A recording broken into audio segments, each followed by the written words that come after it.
விஜய் நேற்று பெரியாரோட பிறந்தநாள் முன்னிட்டு பெரியார் தினத்தை நேரடியாக வந்து மரியாதை செலுத்தியிருக்காரு. இந்த செயல்பாடு எப்படி பார்க்குறீங்க? விநாயகர் சதுர்த்திக்கு வாழ்த்து சொல்லி விமர்சனம் வந்தது. இந்த நிலையில் பெரியாருக்கு வந்து நேரடியாக வந்து பிறந்தநாள் முன்னிட்டு வாழ்த்து வச்சிருக்காரு. அதை எப்படி பார்க்குறீங்க சார்? மிகுந்த மகிழ்ச்சியுற்றேன். அதை வரவேற்று பாராட்டி என்னுடைய சமூக ஊடக பக்கங்களிலும் பதிவு செய்திருக்கிறேன். சமூக நீதி பார்வையோடு அவர் அரசியல் களத்தில் அடியெடுத்து வைக்கிறார் என்பது மகிழ்ச்சி அளிப்பதுடன் மிகுந்த நம்பிக்கையையும் அளிக்கிறது.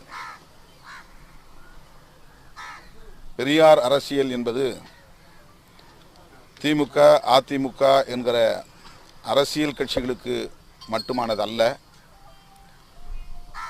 சமூக நீதியின் மீது நம்பிக்கை உள்ள அனைவருக்குமானது.